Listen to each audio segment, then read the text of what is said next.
Authorities plan to use videos, witness interviews and a review of concert procedures to figure out what went wrong Friday night during a performance by rapper Travis Scott. The tragedy unfolded when the crowd rushed the stage, squeezing people so tightly they couldn't breathe. Billy Nassar, 24, who had traveled from Indianapolis to attend the concert, said about 15 minutes into Scott's set, "Things got really crazy, and people began crushing one another." He said he was picking people up and trying to drag them out. Nassar said he found a concertgoer on the ground. "I picked him up. People were stepping on him. People were like stomping, and I picked his head up and I looked at his eyes, and his eyes were just white, rolled back to the back of his head," he said.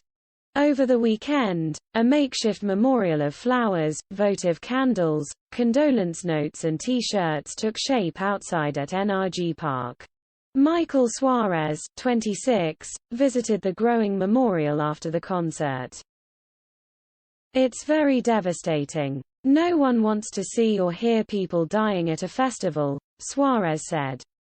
"We were here to have a good time, a great time, and it's devastating to hear someone lost their lives." The dead, according to friends and family members, included a 14-year-old high school student, a 16-year-old girl who loved dancing, and a 21-year-old engineering student at the University of Dayton.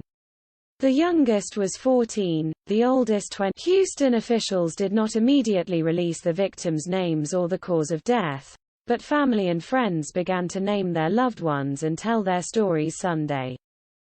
13 people remained hospitalized Sunday. Their conditions were not disclosed. Over 300 people were treated at a field hospital at the concert. City officials said they were in the early stages of investigating what caused the pandemonium at the sold-out Astroworld Festival, an event founded by Scott. About 50,000 people were there. Authorities said that among other things, they will look at how the area around the stage was designed. Julio Patino, of Naperville, Illinois, who was in London on business when he got a middle-of-the-night call informing him his 21-year-old son Franco was dead, said he had a lot of questions about what happened. "These concerts should be controlled," Patino said. "If they don't know how to do that, they should have cancelled the concert right then, when they noticed there was an overcrowd."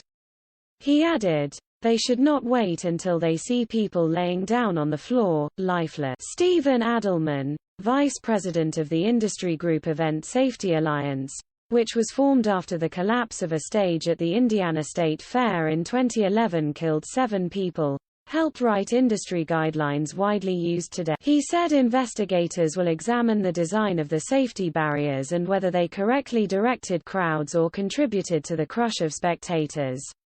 He said, too, that authorities will look at whether something incited the crowd besides Scott taking the stage. Adelman said another question is whether there was enough security there, noting there is a nationwide shortage of people willing to take low-wage, part-time security gigs. Security obviously was unable to stop people. "Optically, that's really bad looking," he said. "But as for what it tells us, it's too early to say." Contemporary Services Corp., headquartered in Los Angeles, was responsible for security staff at the festival, according to county records in Texas.